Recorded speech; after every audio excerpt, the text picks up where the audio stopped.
Hello friends, welcome to my channel. കൊടൈക്കനാലിലെ തിരക്കിൽ നിന്നെല്ലാം മാറി കൂകൽ മന്നവന്നൂർ ഗ്രാമങ്ങളിലേക്കുള്ള യാത്രയുടെ കാഴ്ചയും വിശേഷങ്ങളുമാണ് എൻ്റെ ഇന്നത്തെ വീഡിയോ. എൻ്റെ വീഡിയോ ആദ്യമായിട്ട് കാണുന്നവരുണ്ടെങ്കിൽ ചാനൽ ഒന്ന് സബ്സ്ക്രൈബ് ചെയ്യാനും വീഡിയോ ഇഷ്ടപ്പെട്ടാൽ ലൈക്ക് ചെയ്യാനും മറക്കരുതേ. അപ്പോൾ നമുക്ക് വീഡിയോയിലേക്ക് പോവാം. കൊടൈക്കനാൽ ടൗണിൽ നിന്ന് 35 കിലോമീറ്റർ ഫോറസ്റ്റിലൂടെ യാത്ര ചെയ്ത് വേണം ഇവിടേക്ക് എത്താൻ. യാത്രയിൽ കൃഷിയിടങ്ങളും യൂക്കാലി പൈൻ കാടുകളെല്ലാം കാണാൻ പറ്റും. ടൂറിസ്റ്റ് പ്ലേസ് അല്ലാത്തതുകൊണ്ട് തന്നെ സൗകര്യങ്ങളൊക്കെ കുറവാണ്. റോഡ് നല്ലതാണെങ്കിലും ചെറുതാണ്. ഈ റൂട്ടിൽ ആളുകൾ കുറവായതുകൊണ്ട് തന്നെ രാത്രി യാത്ര ഒഴിവാക്കുന്നതായിരിക്കും നല്ലത്. പൂമ്പാറ മന്നവന്നൂർ മുതൽ കൂകൽ വരെയുള്ള റോഡ് വളരെ ഇടുങ്ങിയതും വളവുകൾ നിറഞ്ഞതുമാണ്. അതുകൊണ്ട് തന്നെ വാഹനങ്ങൾ പതുക്കെ ഓടിക്കുക. പൂമ്പാറയിൽ നിന്നും 9 കിലോമീറ്റർ പോയാൽ കൂകൽ ബസ് സ്റ്റോപ്പ് ജംഗ്ഷനിൽ എത്താൻ പറ്റും. അവിടെ നിന്ന് നേരെ പോയാൽ മന്നവന്നൂരിലേക്കും വലത്തോട്ട് പോയാൽ കൂകലിലേക്കും എത്താം. മനോഹരമായ ചില കാഴ്ചകളൊക്കെ കണ്ട് യാത്ര ചെയ്താൽ കാടിന് നടുവിലുള്ള കൂകൽ ഗ്രാമത്തിലേക്ക് എത്താം. ഇതൊരു ചെറിയ ഒറ്റപ്പെട്ട ഗ്രാമമാണ്. കൊടൈക്കനാലിന് 35 കിലോമീറ്റർ അകലെയാണ് കൂകൽ. പ്രകൃതി സൗന്ദര്യം, തടാകം, വെള്ളച്ചാട്ടം, കാട്, ട്രക്കിംഗ്, ഹൈക്കിംഗ് എന്നിവയ്ക്ക് പ്രസിദ്ധമാണ് ഈ സ്ഥലം. അവിടെ ക്യാമ്പിങ്ങിനുള്ള സൗകര്യവുമുണ്ട്. കൂഗലിലെ ആദ്യ കാഴ്ച പുൽമേടാണ്. കൂഗൽ ഗ്രാസ് ലാൻഡ് എന്നടിച്ചാൽ ഗൂഗിൾ മാപ്പിൽ ലൊക്കേഷൻ കിട്ടും. പോകുന്ന വഴിയിൽ റോഡ് സൈഡ് തന്നെയാണ് ഈ പ്ലേസ് വരുന്നത്. ഈ സ്ഥലം വളരെ മനോഹരവും കണ്ണുകൾക്ക് കുളിർമ നൽകുന്നതുമാണ്. കുടുംബത്തോടും സുഹൃത്തുക്കളോടുമൊപ്പം സമയം ചെലവഴിക്കാൻ പറ്റിയൊരു സ്പോട്ടാണിത്. വളരെ പച്ചപ്പും ശാന്തവുമാണ് ഇവിടെ. ഫോട്ടോസ് എടുക്കാൻ പറ്റിയൊരു സ്പോട്ട് തന്നെയാണ്. ഇവിടേക്ക് ഒരുപാട് ആളുകൾ വരുന്നുണ്ട്.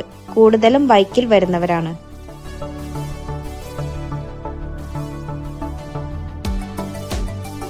ഗ്രാസ് ലാൻഡിൽ നിന്നും 3 കിലോമീറ്റർ പോയാൽ ചെറിയൊരു ലേക്കിലേക്ക് എത്താൻ പറ്റും. ആമ്പൽ പൂക്കൾ നിറഞ്ഞ ശാന്തമായ തടാകം പച്ചപ്പിന് നടുവിലായിട്ടാണ് വരുന്നത്. ഇവിടെ നിന്ന് വലത്തോട്ട് പോയാൽ വെള്ളച്ചാട്ടത്തിലേക്ക് എത്താം. വെള്ളം കുറവായതുകൊണ്ട് തന്നെ അവിടേക്ക് പോയിട്ടില്ല. ലേക്കിൽ നിന്നും നേരെ 1 കിലോമീറ്റർ പോയാൽ കൂകൽ ഗ്രാമത്തിലേക്ക് എത്താം. അവിടെ ചെറിയ കടകളൊക്കെ ഉണ്ട്. തട്ടുതട്ടുകളായ കൃഷിയിടമുള്ള കുന്നുകളും പച്ച പുതച്ച മലനിരകളും ഇവിടെ നിന്ന് കാണാം. താമസിക്കാനായി ഹോം സ്റ്റേകളും ഇവിടെയുണ്ട്. വ്യൂ പോയിന്റിലേക്ക് എത്താൻ കുറച്ച് നടക്കേണ്ടതുണ്ട്. നടക്കുമ്പോൾ താഴെ നിന്ന് വെള്ളച്ചാട്ടത്തിന്റെ ശബ്ദം കേൾക്കാൻ പറ്റും. മുകളിൽ നിന്ന് വെള്ളച്ചാട്ടത്തിന്റെയും കാടിന്റെയും കാഴ്ചകളൊക്കെ കാണാം. ട്രക്കിംഗ് ഇഷ്ടപ്പെടുന്നവർക്ക് താഴേക്കിറങ്ങി വെള്ളച്ചാട്ടവും കാടുമൊക്കെ കാണാൻ പറ്റും. നടക്കാൻ ബുദ്ധിമുട്ടുള്ളവർ ഇവിടേക്ക് വരാത്തതായിരിക്കും നല്ലത്. അരമണിക്കൂറോളം നടന്നാൽ സോഷ്യൽ മീഡിയയിലൂടെ ഫേമസ് ആയ വ്യൂ പോയിന്റിലേക്ക് എത്താം. ഈ വീടും വ്യൂ ഒക്കെ വൈറലായതുകൊണ്ട് തന്നെ ഒരുപാട് ആളുകൾ ഇവിടേക്ക് വരുന്നുണ്ട്. ഇവിടേക്ക് പ്രവേശിക്കാൻ 50 രൂപ ചാർജ് വാങ്ങുന്നുണ്ട്. ഇവിടെ നിന്നുള്ള വ്യൂ അതിശയിപ്പിക്കുന്നത് തന്നെയാണ്. പച്ച പുതച്ച പർവ്വതങ്ങളുടെ അടിപൊളി കാഴ്ചകൾ കാണാൻ പറ്റും. ഇവിടെ സ്റ്റേയും വരുന്നുണ്ട്. പെർ ഹെഡ് 1000 രൂപയാണ്. ഫുഡും ഇൻക്ലൂഡാണ്.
കൂകൽ ബസ് സ്റ്റോപ്പ് ജംഗ്ഷനിലേക്ക് തിരിച്ചു വന്ന് 9 കിലോമീറ്റർ ഫോറസ്റ്റിലൂടെ യാത്ര ചെയ്താൽ മന്നവന്നൂരിലേക്ക് എത്താം. കൊടൈക്കനാൽ വന്നു കഴിഞ്ഞാൽ ഒരിക്കലെങ്കിലും കണ്ടിരിക്കേണ്ട ഒരു കാഴ്ചയാണ് മന്നവന്നൂർ. അത്യാവശ്യം ടൂറിസ്റ്റുകൾ വരുന്ന സ്ഥലമായതുകൊണ്ട് തന്നെ ഹോട്ടൽ സൗകര്യവും ഇവിടെയുണ്ട്. മന്നവന്നൂർ എക്കോ പോയിന്റിലേക്കാണ് നമ്മൾ ആദ്യം പോയത്. ഇവിടെ തന്നെയാണ് ഷീപ്പ് റാബിറ്റ് ഫാമും വരുന്നത്. 20 രൂപയാണ് എൻട്രി ഫീ. ചെറിയ റോഡായതിനാൽ പാർക്കിംഗ് വളരെ ബുദ്ധിമുട്ടായിരുന്നു. റോഡിൽ നല്ല ബ്ലോക്കും ഉണ്ടായിരുന്നു. ടിക്കറ്റ് എടുത്ത് മുകളിലേക്ക് കയറിയാൽ മന്നവന്നൂർ ലേക്കിന്റെയും മൊട്ടക്കുന്നുകളുടെയും അതിമനോഹരമായ കാഴ്ചകളാണ് ഉള്ളത്. ഫോട്ടോസ് ഒക്കെ എടുക്കാൻ പറ്റിയൊരു അടിപൊളി സ്പോട്ട് തന്നെയാണിത്. കുതിര സവാരിക്കുള്ള സൗകര്യവുമുണ്ട്. 100 രൂപയാണ് ചാർജ് വരുന്നത്.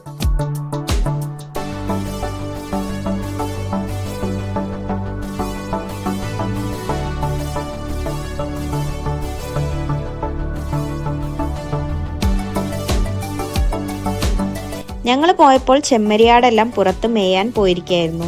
4:30 അവ തിരിച്ചു വരുന്നത്. ആട്ടിൻകൂട്ടങ്ങളെ ദൂരെ നിന്നും കാണാൻ പറ്റുന്നുണ്ടായിരുന്നു. പല ടൈപ്പിലുള്ള മുയലുകളെ ഇവിടെ കാണാൻ പറ്റും.